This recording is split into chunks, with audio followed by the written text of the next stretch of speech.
You're right the way, King Dingbat here, and welcome to the Philly Shakedown podcast. We got a special episode today because I'm traveling, so we won't be here on Saturday. We're going to do it today, and today we got a special guest. Not only you have Joey's beautiful face to look at, you got Philly the podcast, aka Joe Castro. Joe, how are you doing, my man? What's happening? I'm good, man. Thank you guys for having me, man. It's an honor, a pleasure, all those good, adjectives. I'm happy to be here, man. We're happy to have you. And Joey, my man, how you doing? I'm good, man. Just another day. Not much news today, but obviously, there's definitely some things we could definitely talk about and get some stuff going. Yeah, absolutely. I see a lot of people in here already. Chris, Nas, Wolf Ghost, Dragonfire, Big Play Slay. Yo, what's up? Matt Weeks, Big Birds, Chris, you all here, David, Troy. What is going on, everybody? Yeah, we got some interesting things to talk about because we are in a really slow time right now. Really slow. But, there's some interesting things going on. Obviously, we have the whole Zach Ertz situation still.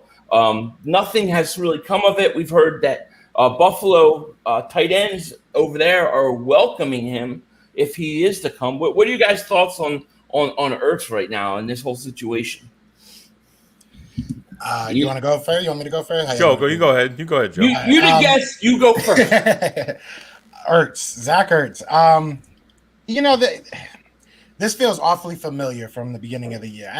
I just want my players to tell me whether they want to be here or not. I don't know what's going on. We obviously, if we want to just talk, brass tacks. I mean, obviously we've seen a lot of different rumors of him having suitors. I don't know how much I believe that. I was watching Green Legion Radio yesterday with Hollis Thomas, and he had Jason Kelce on there. And Jason Kelce said he's very optimistic that Ertz is going to be back. So what does that mean? Who knows? I feel like everybody has a different take on this situation. I just want it to happen. I was looking at the cap, and I think that they said we have like 1.6 mil left after signing Jacoby Stevens, and we still have Landon Dickerson to sign. So we're going to probably need that 8.5 million. So something has to happen, right? Whether it's, even if it's extending him, even if we cave just to get that money this year, something has to happen. So I'm not excited for something to happen, but, hopefully it does soon. Absolutely. What do you think, Lane Johnson? Funny guy. No, I really don't know. I think I'm just desperate enough to say I just want it to be done, and it just got to get moved. I mean, I know they want the 8.5 million and at least trade him or do. I don't even care at this point if we get a 7th round pick for 2025 at this point. It doesn't even matter to me. I just want something at this point. So, I know Dawson Knox, a tight end from the Bills, I guess said something yesterday on Bills Wire about kind of welcoming a Zach Ertz trade to get more competition for Buffalo, because Buffalo, we had that speculated trade before the draft that didn't happen, and obviously we didn't trade Ertz during the draft, so I don't think he's coming back. I just don't see it. I mean, with Dallas Goedert in the final year of his contract, it just makes absolutely no sense. Make Dallas Goedert your number one. See if you extend him. There is extensions going on and some talk, so we'll see. A team that might be a little bit of a sleeper team right now is maybe the Tennessee Titans, because I know Ryan Tannehill literally just restructured his contract. I'm not sure the exact number they saved, but when you're going all in, you're going all in, right? So, I mean, I'm not saying that I've seen them at all talking to Ertz, but that's a possibility, that they got the money now. So I think it was 15 million. I think they restructured Tannehill and they saved. I think it was 15 million. They saved. Well, and they just acquired Julio Jones. What did you guys think about that acquisition for them? Does that make that offense legit? I mean, kind of scary, really. Yeah, I mean, it adds a different element. It definitely adds a different element to them. I think, you got A.J. Brown, you got, Derrick Henry, you got Tannehill that, I mean, at the end of the day, Tannehill just doesn't have to suck. That's like, you just can't be terrible and you have a great offense. So, I mean, Julio Jones is Julio Jones. A lot of people have this weird narrative that he's like injury prone. I mean, he's old, but he had one, injury season last year. But other than that, he's been the picture of, consistency. Right. So, I think it definitely adds something to their team, and I love it, honestly. Go whip on the Colts 2 times a year. I'm gonna love that. Absolutely. Look at Albert Castro. He says, damn, no loyalty for Ertz, typical Eagles. Wait a second. You guys try to run Dak Prescott off. You try to run Tony Romo off. And you're talking to us about loyalty? Please. If anybody is not loyal, the Dallas Cowboys. You know what I mean? The only thing you're loyal to is chickens as you cut their friggin' head off. All right? Sacrificing chickens. Zach, thank you for super chat, my man. He says, "Hey Philly, it's been a while since I attended a live, but football wise, I really want Brian Poole from free agency." How old is Brian Poole? Isn't he like in his 30s though? I thought he was a little older. Is he? Yeah, but thank you for the super chat. Yeah, I want what's his face? Steven Nelson. Yeah. I want Nelson, dude. Well, not Nelson Aguilar because I think Joe is right when talking about the Julio Jones trade. I thought it was fair compensation. I was actually pretty surprised about the compensation. Right. But I think at the same time, you got to give the Colts a run for their money in the division, and you don't want the Colts you don't want them too comfortable because if they win too many games, then they'll sit Carson out on purpose. Then we won't get our first round pick. So I mean, I think we need to see the Colts struggle a little bit and be in contention for a playoff spot, but still have to work towards the end of the year. Keep Carson in the game, obviously, and obviously he has to stay healthy. But I think that's where it's going to be really important. So this was a good move. It made us much better. Definitely. Yeah. Chum Lee, thank you for the super chat. He says, "You say I'm a troll. I say I'm a fan. What is up?" Hey, look, with that beautiful face you got in that thumbnail, I say you're a fan too. And I knew somebody would grab that picture. I just wanted to see how quick it would happen. So that's why I put it in there. And you were the first guy. But thank you for the super chat. But speaking of trades and loyalty, right?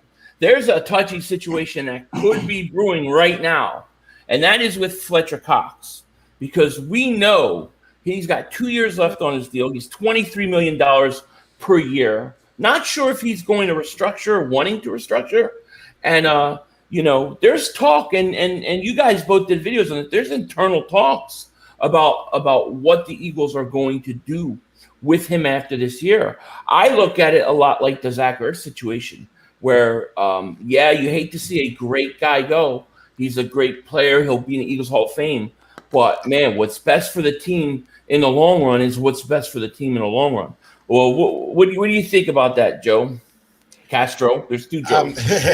Honestly, like you said, we all did videos about it. It sucks. He's one of everybody's favorite players. I think everybody can say that Fletcher Cox is one of the guys that if you talk about the Eagles, you're talking about Fletcher Cox. But at the same time, whether it's fair or not, we gave him the Aaron Donald tag. We gave him you're the closest player in the league to the Aaron Donald. Right.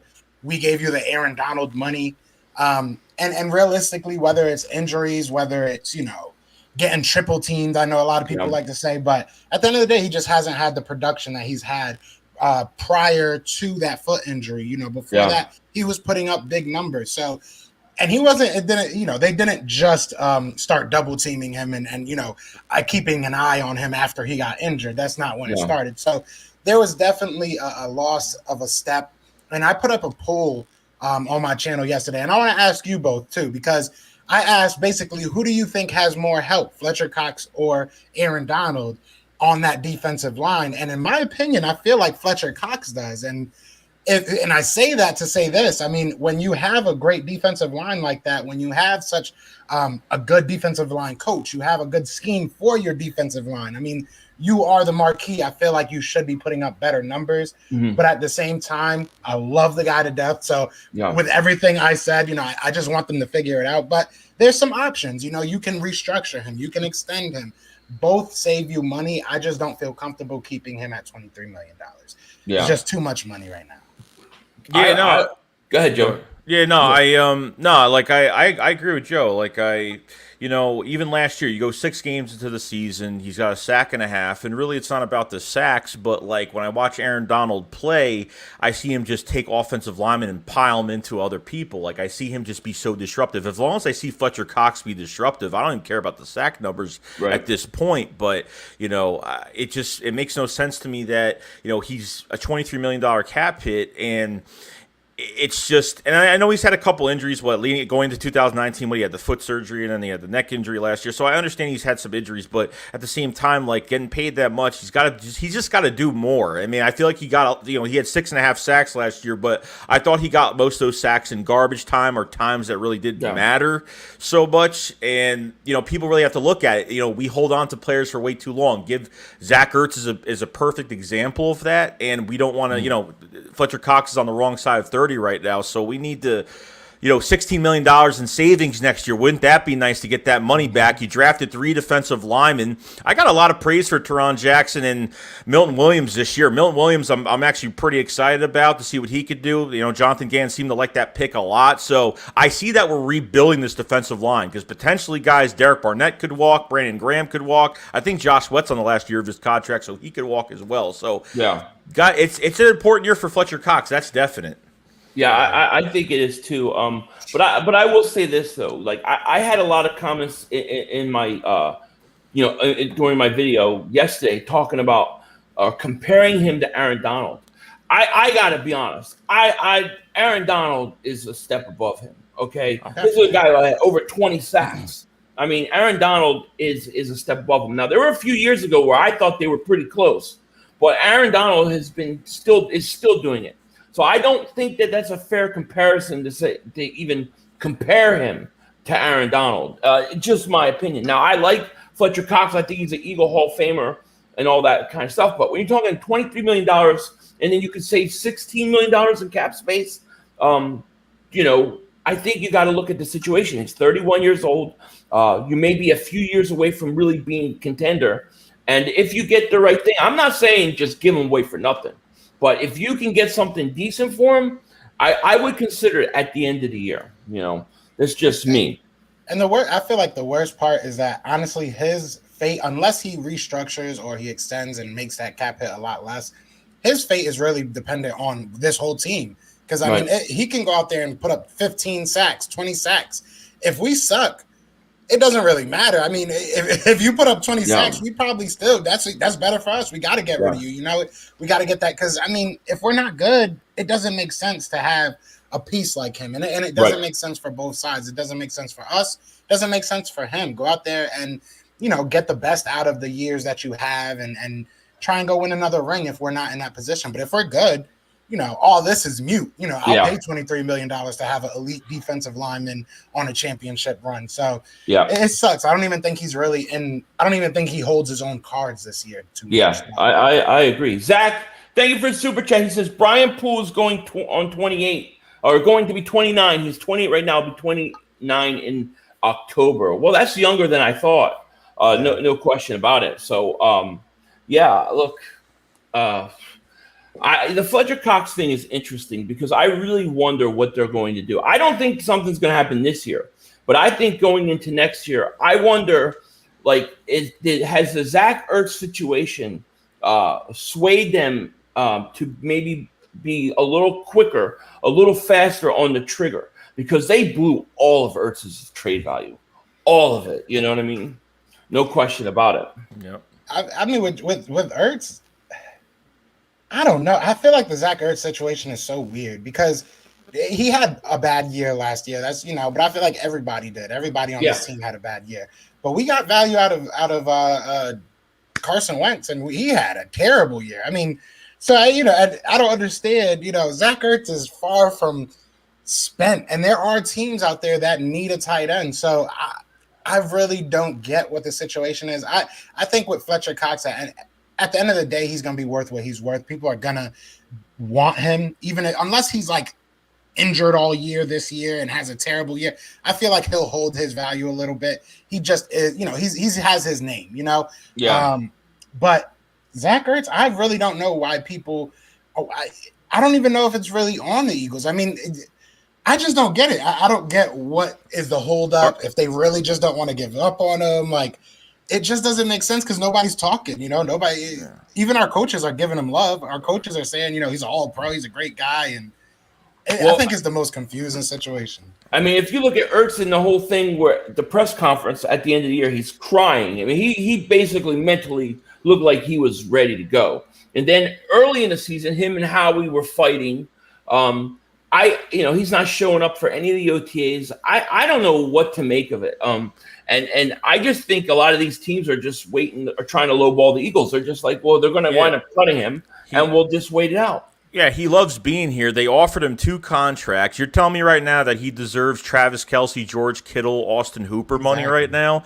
I mean, I don't see it. Like, I don't see him. Like, he doesn't get any yak. Like, he's not a tight end yak yardage guy. Like, that's why with Dallas Goedert, like, I think he's become almost an elite blocker. I think he's like a 50-50 ball possession receiver out there. You could just throw it up to him. I think he could just do so much more. So I just don't. Like, here's speculation from me. I think he wants a release really badly so he can go to the Colts. There's no doubt in my mind. No doubt in my mind. What's crazy with him, though, to me is like, and you guys correct me if I'm wrong, but I feel like we waited a good 4 years for him to be the Zach Ertz that we wanted him to be. And then we got it for like 2-3 years, and then now he wants to leave. So it's like, like you said, Joe, we gave you 2 more contract offers on top of the 2 contracts that you had. We offered you 2 more. You turned them both down. And I think one of those were above $11-12 million. Yeah. So that's good money. You're making $8 million now. You're making, I think, $8 million this season as well. Like, what do you really want? Nobody on this team really deserves to get paid. You're crying. Like, and you're crying. Yeah, it just doesn't make sense. Like, what do you mean? Yeah. 5-star says, bro, if we could get rid of Brian Dawkins, Reggie White, we could get rid of he's talking about Fletcher Cox ASAP. Look, I agree. When they got rid of those guys, something broke inside me, man. Something broke inside me. And I don't get as attached to guys. I mean, even I love Carson Wentz, but he went. It wasn't nearly as bad as those other guys, you know? But see, my thing in this, and I'm sorry, I don't mean to cut you off, bro. No, you just. My thing with this whole offseason is like, we're at least finding out who wants to be here. Like, I feel like Philly is one of the very rare places in like sports, and to be honest, that your culture has a lot to do with your team. Like, and it's beyond just, the fans. Obviously, the fans have their own culture, but we've seen when people don't want to be here, our team just mentally breaks down. So at least we're at least seeing people that want to be here. That's the one positive, I guess. Yeah, no, I hear you. Dominic, thank you for super chat. He says, Birds get Devontae Adams if cleared Watson in 2022. So I guess he's saying if the Eagles if Watson's cleared, they're going to wind up with Watson and Adams. I guess that's what he's talking about. I can't imagine that, but, you never know in this league. No question about it. You never know. Now, we got over 200 people in here. Please please subscribe if you're new to the channel. Make sure you click the link in the description. Sub up Joe Castro from the Philly Talk podcast, Philly podcast. I appreciate you being here, my man. And then, of course, the better half of the Philly Shakedown, Joey Shakes. He's taking care of shit. He's double moonwalking his landlord's ass over there because it's going crazy. But thank you to him for being here. Look, I don't know. The whole Ertz thing, I think about this. What if Ertz would have taken that contract? Let's say Ertz would have taken that contract. Would Dallas Goedert be gone? How would we afford him? We already have no cap money as it is. And they offered him all that money. I feel like once you drafted Dallas Goedert in the second round, the writing was already on the wall. You had about 2 years, and then you were going to move on from him. That's kind of how I see it. I think after 2017, even in I won't say that. After 2017, that should have been a clue to your team. And I understand it that you want to try and extend that window a little bit more. Maybe I'll push it a year. Maybe I'll say after 2018, that's when the team really probably should have sat down and said, all right, let's start fixing this because we have maybe 4 or 5 more years in Carson's prime. Let's start getting younger, getting people to, and they just did not do that. They missed on so many key positions. So, this is what happens when you try to extend a window with a lot of old people. Because I know, it's true. It's really true. So I think Ertz is going to go. I don't know what's going to happen with Fletcher Cox. What do you guys think about some of these other guys that are a little older, like Lane Johnson coming back from restructured ankle surgery, Brandon Brooks, another torn Achilles? Do you think these guys are going to be able to come in and actually be healthy this year? Because to me, that's the whole key. for this team. Really, you're one of them. You know. Yeah. You want to go first, Joe? Yeah. So I mean, I don't know. Like, Brandon Brooks with 2 Achilles. You know what I mean? Like, seems pretty confident. I feel like we're seeing a different Brandon Brooks, and just he's very confident for this year. And Lane Johnson, he's dealt with a couple injuries, and he's played on those injuries for as long as he possibly could, and. It just didn't, just couldn't play anymore. So I think the Eagles have done a good job in the trenches. I think, Nate Herbig can play both guard spots really well. Took Aaron Donald by himself one-on-one. I mean, I was really, I was really happy about that. Jack Driscoll at right tackle. Then obviously at left tackle with Jordan Mailata. I know him and Dillard have been splitting reps at. They've been splitting reps at the first offense, and you get LaRaven Clark, for some competition maybe with Andre Dillard for some point. So I mean, Land Dickerson is pretty much waiting in the background right now. So I think they have pieces in place in case something does happen. But Brooks is making a lot of money, Lane's making a lot of money. So I don't know.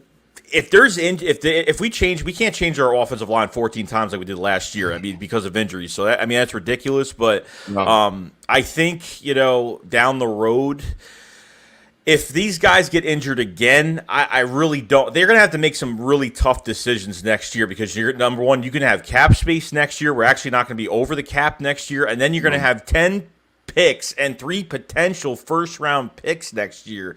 So you don't have to you don't have to be stuck with these big contracts if you're low on money. You don't have to restructure anymore. This is why when you draft well, you don't have to do things like this and restructure. When you do bad draft picks, you pick bad players or guys that couldn't develop, then you have to restructure these older players every single year, and it's just getting to the point where, so I mean, it could. I mean, you could look at a trade for maybe Brandon. I don't know. I mean, that's I really don't know at this point, but we're just gonna have to see. Yeah. I think that this year should be the year that talent wins. I don't care what it is, where it is. I don't care who it is. Like we said, I love Fletcher Cox, but if Milton Williams is better than him, he should start. You know what I'm saying? I'm 100% on that trade. And I'll go this far with the offensive line. I won't say this with Fletcher Cox, but I'll say this with Lane Johnson and Brandon Brooks. Whether Jordan Mailata doesn't win the left tackle spot and he's looking at right tackle, if you get the same or a little bit worse, but about the same production from Jordan Mailata that you do from Lane Johnson, you might want to look at just moving on and trying to get the highest value out of him because Jordan Mailata is one of our youngest players still, so, and then you, like you said, you have Landon Dickerson. You got Matt Pryor. I know nobody likes him, but you got Nate Herbig. You have some players that are young and can really go in there and put in some work. Jack Driscoll. And my thing is, I want players that are going to be versatile. So I feel like Andre Dillard is somebody that can be looked at to get moved on from if he doesn't win that job. And I think Lane Johnson and Brandon Brooks. If you can't just if you can't just straight up, prove that you are bar none better than the person behind you, you're getting paid millions upon millions of dollars more. We're gonna really have to look at that. Joe, I'm telling you, that emotional attachment has got to stop with this team. Like after that Super Bowl, they were paying players based on that Super Bowl. Like, even though they're not consistent every year, they were still paying players. Oh, you won a Super Bowl.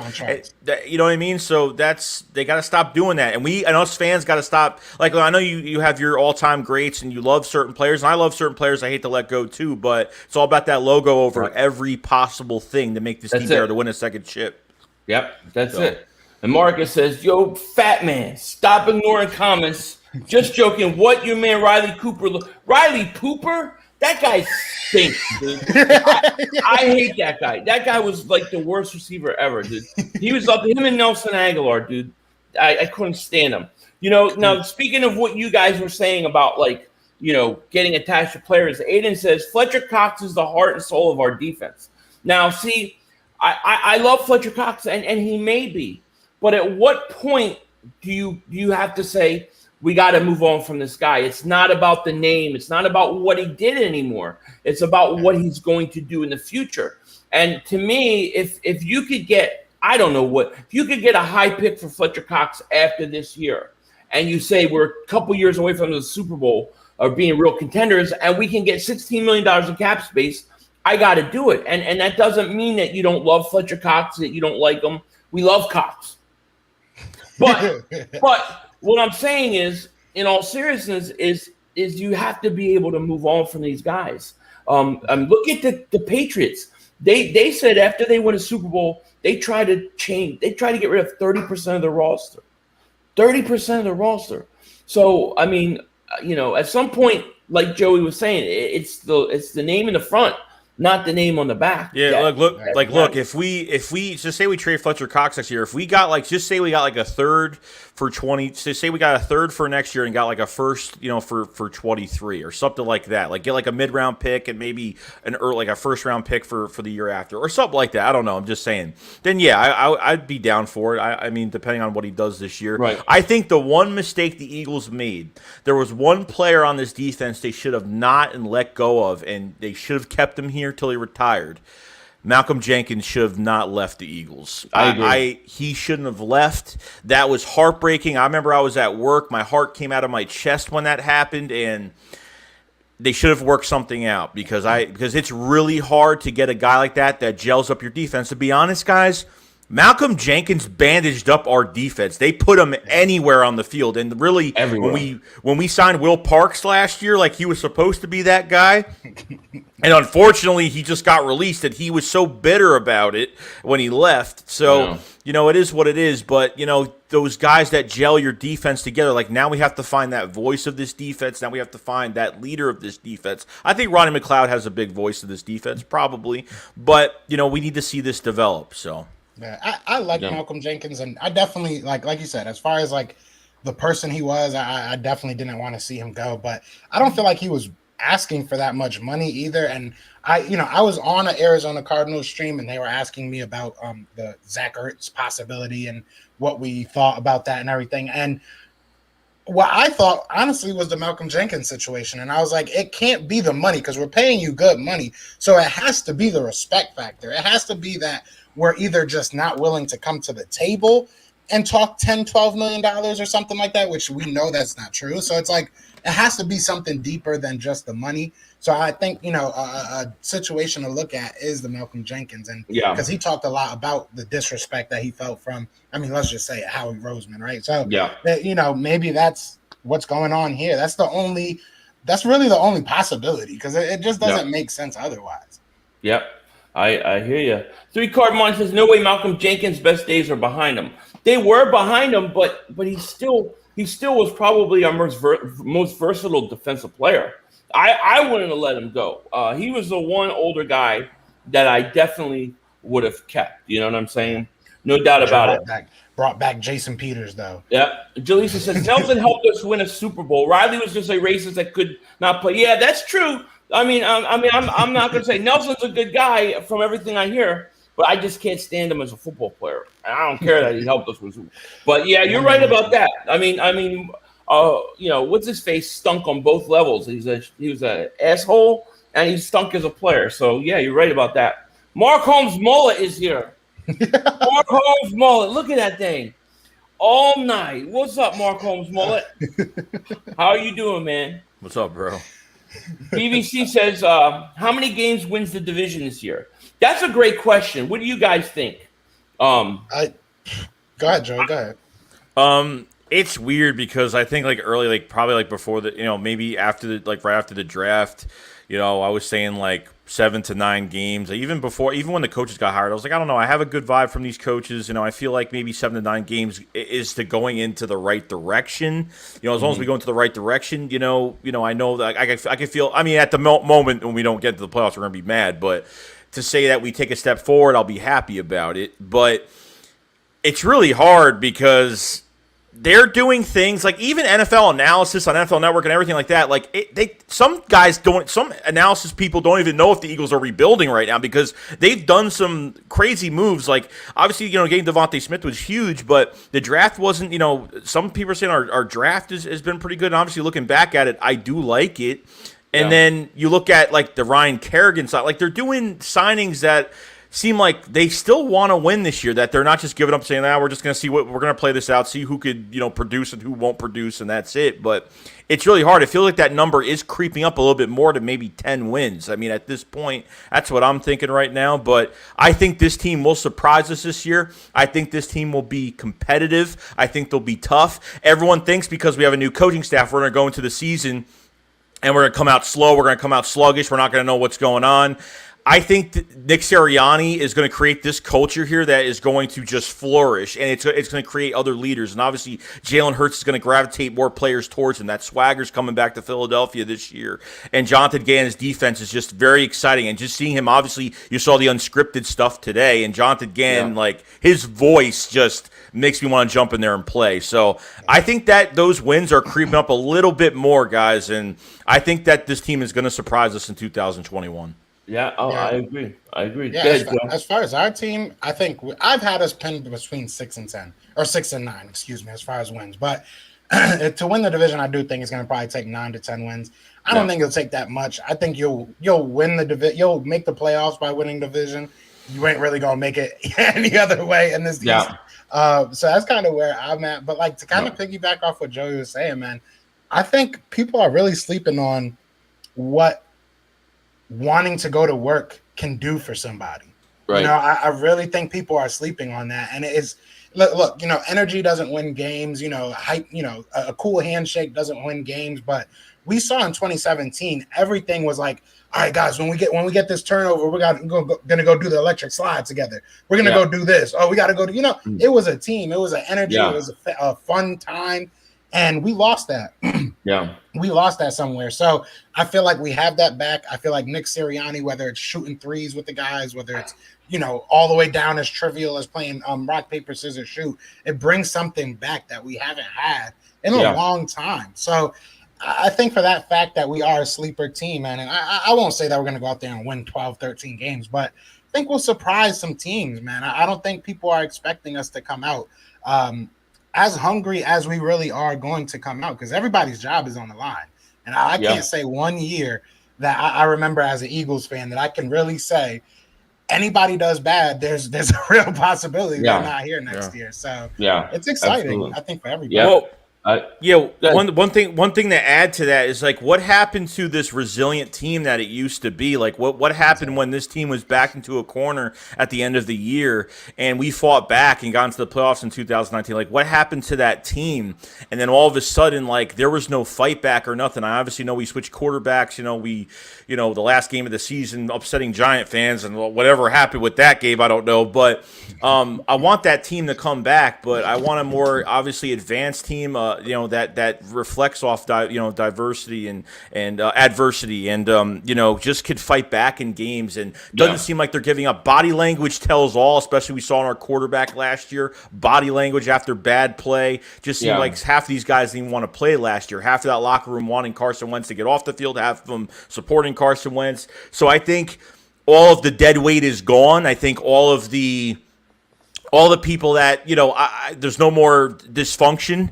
Obviously during the draft, we saw some of the dysfunction in the war room, but I mean, that was pretty much the last of it. And that, that night kind of turned me off. I was I was mad that whole night. I was like, I don't even care about the rest of today. That whole thing was so embarrassing, but I think, guys, it's going to surprise us. And, Nick Sirianni is going to bring the fight back to Philly, and we're going to do it. Go ahead. One thing I want to say. My bad. No, you're good.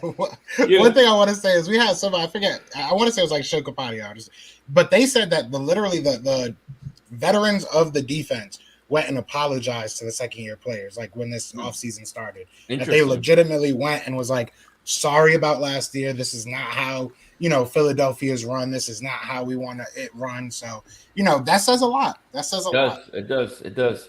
And I think a lot of what we dealt with last year was Doug's inability to change up his offense, his unwillingness to, but also if you can't develop young guys year after year, eventually you're not going to have the guys to make the playoffs that can hang in there long enough. The older guys get older, and you have to develop these young guys.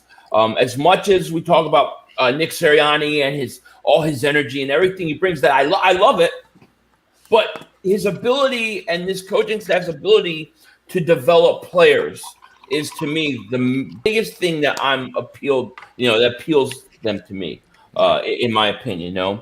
William says we should have learned from letting Dawkins, Reggie, Simmons, Joyner Waters, and my man Eric Allen walk. Yeah, we should have learned long ago. Don't let them walk for nothing. Kazi, thank you so much for the super chat. He says, F the Cowboys. Yeah, look, we all agree with you here, my man. No question about it. Let's see here. Anthony, thank you for the super chat. Joey's dropping shit over there. I'm a clumsy mess today. Anthony, thank you for the super chat. Philly Jim, thank you for the super chat, my man. He says, yo, everybody, how you doing? Who do you guys have as a breakout player of the year for the Eagles in 2021? Joe Castro, I'll let you take that one. Can I say Miles Sanders? Is that fair? I feel like that's, look, I'm a Penn State fan. I love Miles Sanders. I feel like this is the first year he might actually get utilized. So, give that man give him 220, 250 carries, and I'll be happy. Let the young man work. How he went from he had less carries this year. Let's just say that. Yeah. And he had more yards this year. So, and he had a way worse offense. So, I think sky's the limit for the guy, and I'm going Miles Sanders 10 times, 11 times on Sunday. I got Miles Sanders. I like it. Can a rookie be in that breakout player of the year? Because I'm going Devontae Smith if I can put one on there. Yeah. Because I think Devontae Smith is going to have a monster year. I think he's such a stud, and I think he's going to surprise a lot of people. So I would go him. If I exclude Devontae Smith, I'll say Miles Sanders as well. I've been saying Miles Sanders should have had 1,000 yards last year, which he should have, and obviously we know how they used the run game last year. Defensively, I'm looking towards these linebackers, and I'm looking at the new free agent Eric Wilson, that last year took over for the Vikings on some injuries, 122 tackles, 3 sacks, did a really good job, made all the calls. I think he's going to move Alex Singleton to the outside, and I think Eric Wilson's going to be that coverage guy and really show up and be a tackling machine this year. I really do. You know what that means? That means we're all going to be holding our breath that the Eagles resign him. Because if he has a great year, we're going to be like, oh, hell, are they going to resign this guy or not? And he's young. Yeah, so, he is young. If we're giving a defensive guy, I have to always do this because I interviewed him, and I feel like it was the literal best interview. He was the coolest guy off of that thing, and it's Jacoby Stevens. I want Jacoby Stevens to go insane this year because he is the nicest person, on and off the street. He was a really cool guy. So that's cool. I really want to see him. Yeah, you have all the inside info on everybody. Let's get it out there.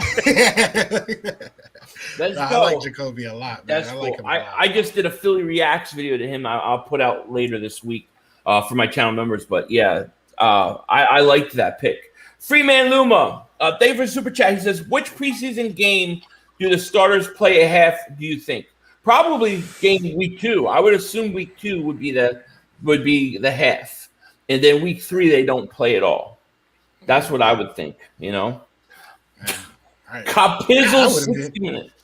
They probably won't even play all of them at once, to be honest. Probably not. We have 17 games, so. Yep. Capizzle 60-minute right-hand man. 60-minute right-hand. More like a 15-second pump and dump. Okay? 15-second pump and dump. But David Super Chat says, Cox worth a 4th, no more. Look at Snacks Campbell in the 5th. I don't think Snacks was as good as Fletcher Cox. I don't even think it's close. Let me ask y'all this, because I don't know. I know y'all probably don't be on Twitter, the dark side of Twitter lately. I've went down the dark side of Twitter lately, and Cowboys fans run it, and the stuff that they have been saying lately, bro, has been insane. Really? They think their defensive line's better than us. They're comparing their offense to the Chiefs. They're saying that their offense is better than the Chiefs. I've seen that Dak Prescott is very close, and honestly, I might take number 4 over Patrick Mahomes. Oh, really? Yeah, they're not. They've always been like that, though, dude. You remember Roy Williams, the safety? Yeah. They used to try to compare him to Brian Dawkins. he was better than Brian Dawkins. I mean, everybody that Dallas thinks all their players are great. You know what I mean? That's Mark Holmes delusion syndrome. That's what I call it. Shamar says, Phil, you forgot to say pause. I don't say pause. I do it. You know, I believe actions. I believe actions speak louder than words. So, you know, we don't say it, we do it. You know what I mean? No question about it. Oh, here's the name I want to bring up to you guys. Josh Sweat. Yeah. What do you guys think about him? And we're talking about breakout players, possibly. I think this guy is on the verge of being a good defensive end. What are you guys' thoughts on him? I think he just has to stay healthy. Honestly, if he can stay healthy, if you look at his numbers, I mean, you know, I hate to keep on bringing up the Cowboys, but they talk about DeMarcus Lawrence. Josh Sweat has very comparable numbers with like 150 less snaps. So yeah, I think and it's not just, you know, his pass rushing ability. I think if Josh Sweat can stay healthy, you know, this might be a hot take. I think he can be elite. I think he can be way better than just good. I really do think he can be elite. I think Derek Barnett has a potential to be very good as well, but he can't stay healthy at all. And he's just inconsistent. He won't learn any more pass rush moves. But Josh Sweat, he does everything. He really does, but he does everything but stay healthy. So I think if he can stay healthy, we can see him ball out. I don't even think of Joshua as a rotational piece. Like, I think the longer you keep him out there, the more efficient he is and the more disruptive he is in the backfield. Like, I mean, just better every single year. I remember when he first came as a rookie and he had preseason. They kept him in the preseason game all game long, and like, he had like a bad motor when he came into the league, so like he dropped to, you know, he'd go into tackles, drop to his knees, he'd run out of gas pretty quick. But I'm telling you, he's gotten better every single year, and like the longer he's in games, the better he is. I think he is better than Derek Barnett right now, obviously, and you know, obviously the health is a factor, but I mean, if he's a free agent after this year, I mean, it's gonna be tough. There's a lot of guys, like, they're gonna have to free up some money. I'm telling you, it's gonna be really tough. Well, you know, the Josh Sweat thing is interesting because we come back to this whole thing that they, you know, problems that they had last year. Remember, Fulgham comes out and he's balling out.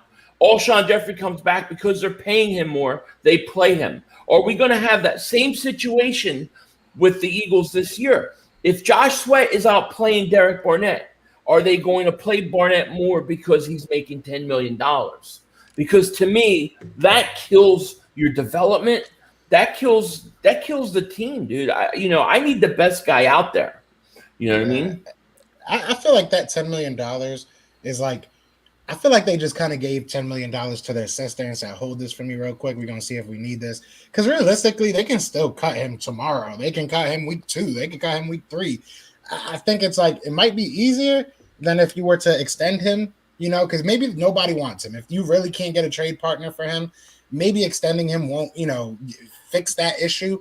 So at least if you do cut him, you know, whenever it may be, that's $10 million clean. Right. And if somebody, you know, if a defensive end gets hurt or something like that, and somebody gets desperate and they need a defensive end, you trade him, that's $10 million clean. You know, if you do it with Zach Ertz, that's almost $19-20 million. Yeah. So, I mean, you know, as much as I don't think that there is, just because it's Howie and he frustrates me sometimes, there could be a whole plan with this. There could be a whole, you know, escape route type plan with this. So maybe, you know, that's all, you know, but I think if Josh Sweat is playing good, if anybody is playing good, they need to start. If you are playing better than the person above you, you need to start. And it goes all the way down to Jamie Newman. I don't care. If he's better than Joe Flacco and Jalen Hurts, you start Jamie Newman. Like, you play talent. I'm tired of seeing contracts. I agree. I want to see the players play. Totally agree. I totally agree with you there. No question about it. And Just Too Bad says Sweat is going to be Brandon Graham's replacement. He can be elite. Just hope he can stay healthy. Has so much potential. Let's go. Yeah, he does have a lot of potential.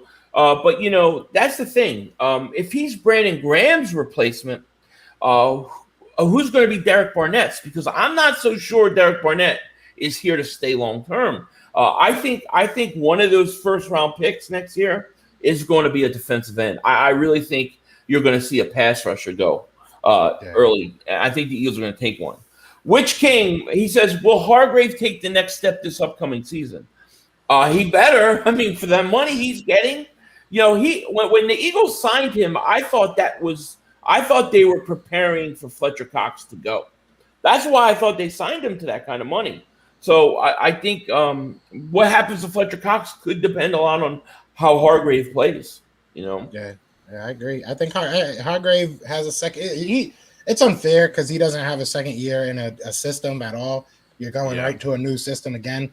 But at least our coaching staff has said, numerous times that they want to work to the player's strength. So hopefully that works out for him. Hopefully that he's one of those guys that kind of, get a good shape from that. Yeah, I mean his tape speaks for itself. You know what I mean? Like I think he can play. I just think obviously he had the injury in the offseason, then he had to work his way back to 100% during the season, and then he showed up for a couple games. We're like, wow, okay, and then all of a sudden he disappeared again. So I mean, I think going to this year he'll be more prepared. It's a new scheme. It's a whole. Plus, I think with the benefit of everybody, as well as Jalen Hurts and everybody else, a whole entire offseason, and you have everything. So it's a huge difference. And then obviously building chemistry and working on what you need to work on. So I'm hoping he does.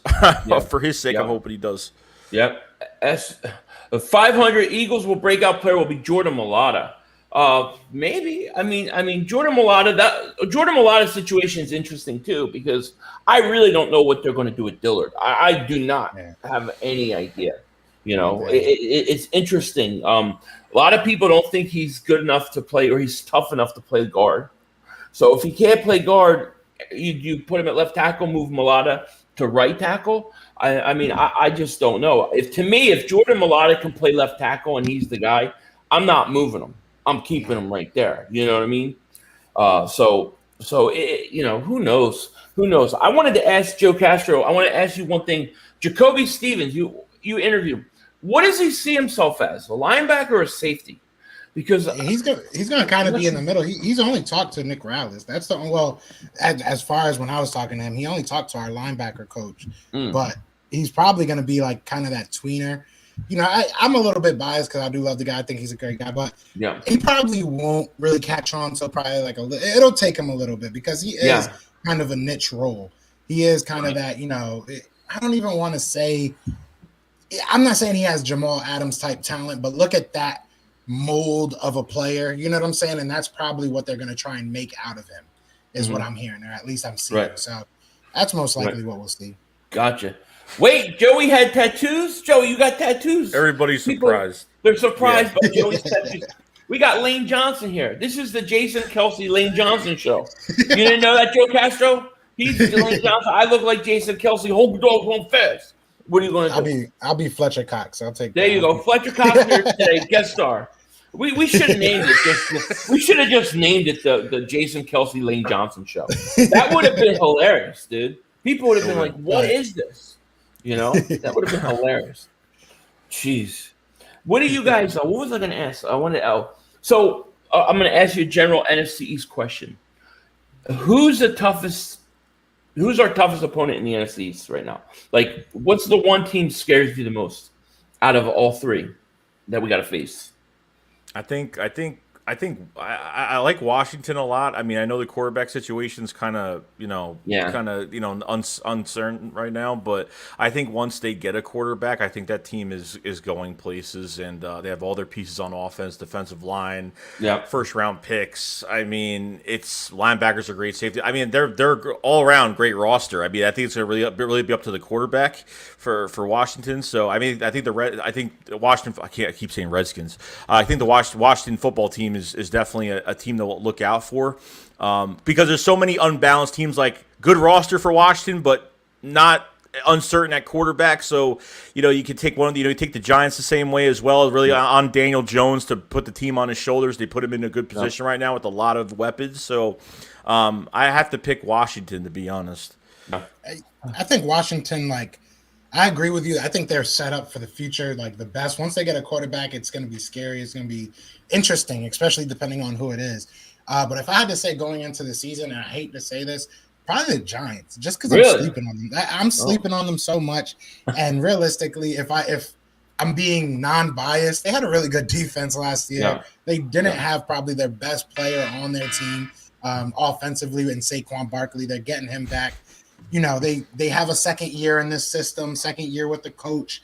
Daniel Jones is maybe, I will see what he is, but he has a lot of weapons around him. So if Daniel Jones can figure it out to not be, he doesn't have to be amazing. He doesn't have to be elite.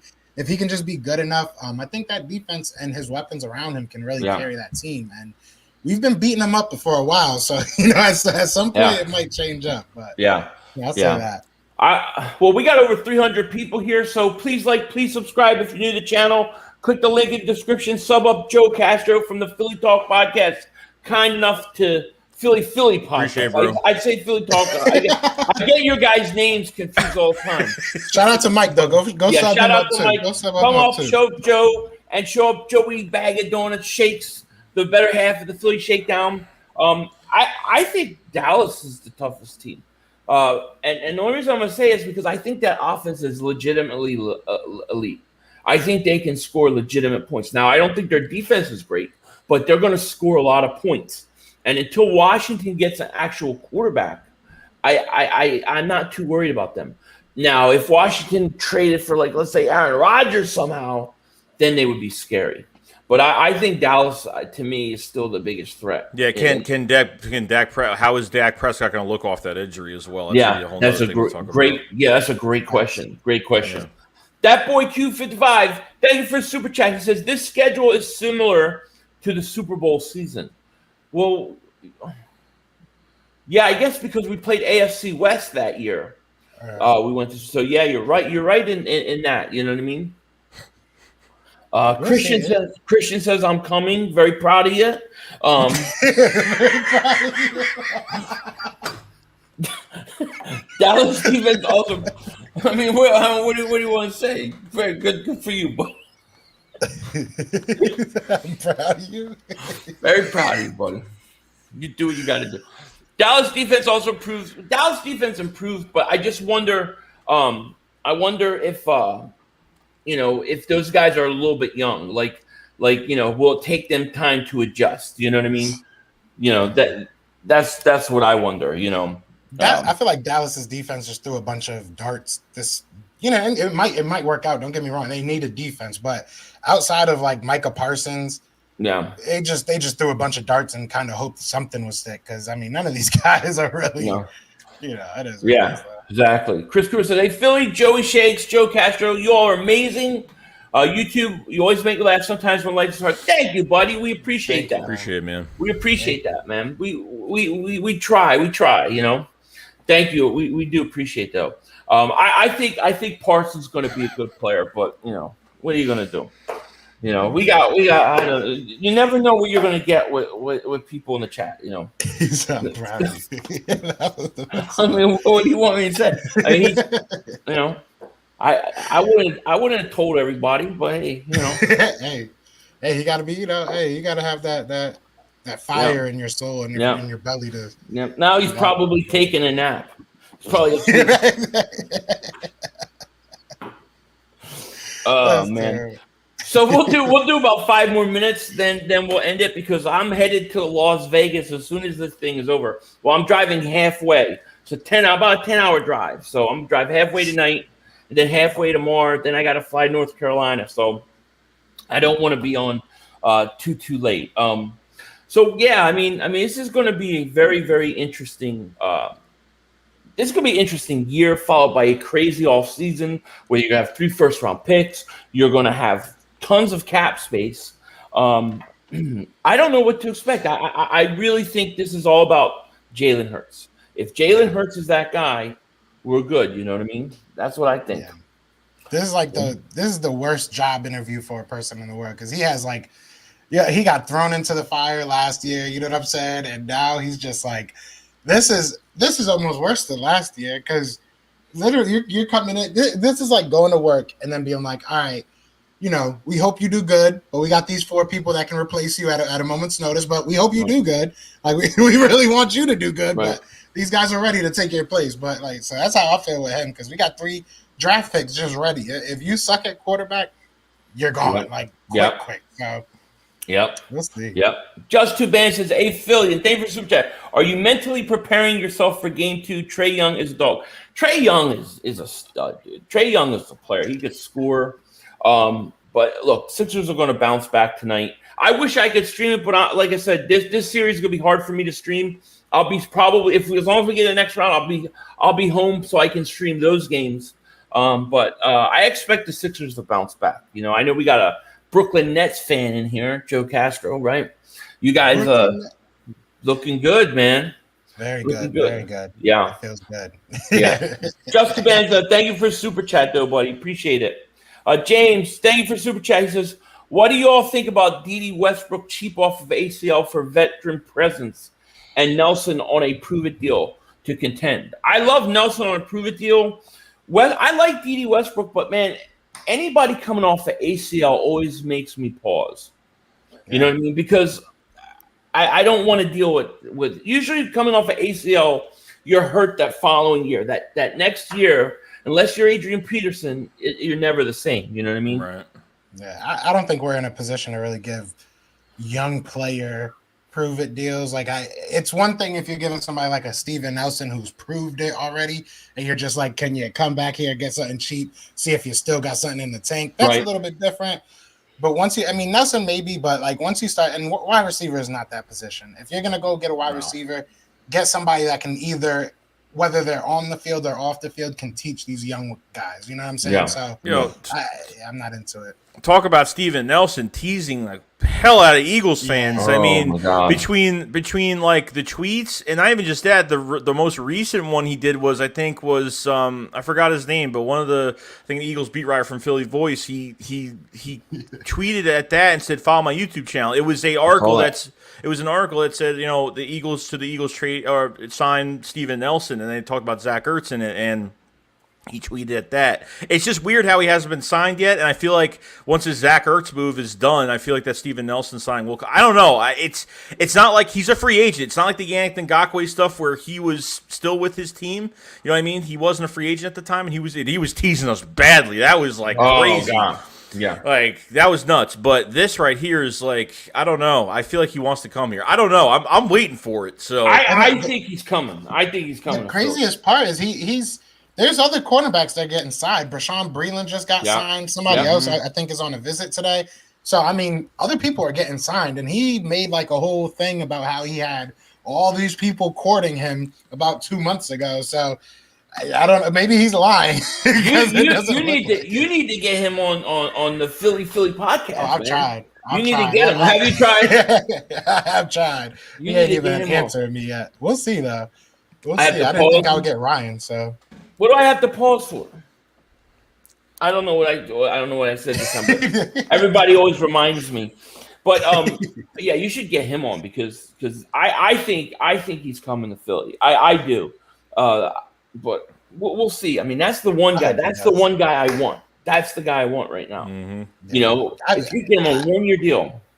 I wouldn't mind him. I wouldn't mind KJ Wright. Just get us a vet, man. Like I think I want to say it was you, Joey, that made the video talking about how there's literally no veterans on our linebacking core. Like not a single one. Like at least, you know, at the secondary, you got somebody like Darius Slay. Safety, I think we're actually kind of good at. I like our safety class.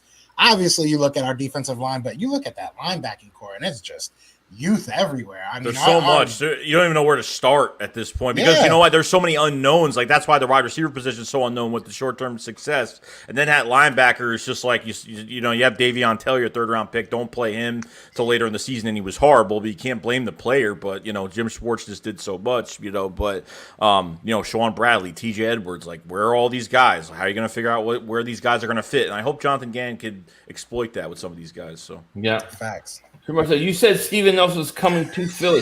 Yeah, I said he's coming to Philly, not on Philly. I don't think I can't. If say he's coming to Philly. If I said okay, he was coming on, yeah, that would be pause worthy. Come on now. Oh man, you guys are crazy. Nelson might have a deal in place, but waiting to get Ertz money clear to first line. Yeah, it might be. I think something's up with Nelson because he keeps flirting around with the Eagles and possibility of him coming. So is he even visiting teams or no? He's not even visiting. He's just sitting there. I haven't heard one. I mean, we didn't know Kerrigan. We didn't know Kerrigan visited either. We didn't even know about that. So that's very true.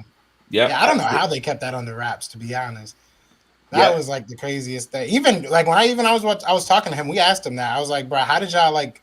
Philly media is crazy. Like we find out everything. You know what I'm saying? And he was shocked. He was like, they didn't try to keep it a secret. It just nobody said nothing. Absolutely. Yep. Brian Harding says Joey Shakes sub up his channel. Definitely click the link in the description. Sub up Joey Shakes. Click the link in the description. Sub up my man, Joe Castro, Philly with the podcast. You guys won't be disappointed. Does great interviews over there too, man. I've enjoyed all those, man. We want to get who you going to get next? Who's the big guy you're going to get? Yo, Philly, too bad your name's not Joe. We could have named this like the Triple Joe. I know this would have been. My name's Joel. Well, honestly, not you to take the L out. Not to self-promote or anything, all right? But Thursday, I am having a meeting with the Hall of Fame, with the Football Hall of Fame. They're having like a hall. We've done an interview with the owner of it. Well, not the owner of the Hall of Fame. They have a Hall of Fantasy League that is run by the Hall of Fame, and they have a Philadelphia team. So they want us to kind of represent the Philadelphia team. So Thursday, I'm talking to them to see what type of involvement they actually want. But so that's probably going to be the next big thing, and I'm excited for that. That sounds awesome, man. That's very, very cool. Keep us informed, definitely. All right, guys. Well, listen, we're going to let you go. We're an hour in. I got to get on the road. I know these guys got things to do. Joey's alarm was going off. He said some emergency. That's my ringtone that wakes me up. I thought it was an air raid. I thought you were getting bombed. Joey got scared. I mean, 500 got scared. I was like, looking out. He hit the floor. He's like, hold on. Definitely. But no, thank you, Joe Castro, man. Thank you so much for coming on. We definitely appreciate it. Thank you, everybody in here. Make sure you guys click the link in the description. Sub up Joe Castro, Philly Podcast. Sub up Joey Shakes. And Joey, we'll be back like what? Not next week, but the week after, I guess, right? On your channel. I'm going to have, for my channel, I'm going to have a couple streams this week. And obviously, since 500 is not going to be here this weekend, I'm going to probably do a call-in or probably do something else. I'll figure it out, but you guys will know. And then I go on vacation the 27th this month, so we're not going to really miss anything. I'll be back before Saturday, so we'll be fine. So cool. Uh-oh. Michael Anthony, where's the fitness is here? Why are you using a photo of Mark Holmes in your background? Because look, Mark Holmes is scared. He fears the eagle. That's a classic background. Why does Mark Holmes? Why does your dad? Why does he have me on his screen all the time in every live stream? What do you mean? Thank you for super chat, Michael Anthony. Where's the fitness? Nap time. Oh, there's Mark Holmes. I'm going. Hey, look, he better pause. You better pause, Mark. You better pause. You better pause. Mark Holmes is all pissed off. I love it. Mark Holmes is pissed. Michael's sleeping. This is a beautiful thing. But no, in all seriousness, guys, thank you so much for joining us. Joe Castro, thanks again. You never know what you're going to get on this podcast. Ever. I had a blast, man. Thank you so much. But man, we appreciate it. And with that said, we're going to let you guys go. Take care. Talk to you later. I got to go take my phone off the hook because I'm sure Mark Holmes is going to call me. But you guys have a good day. Mark is so mad. What is he mad about? All right, guys. So take care. Talk to you later. And, of course, don't be a dingbat.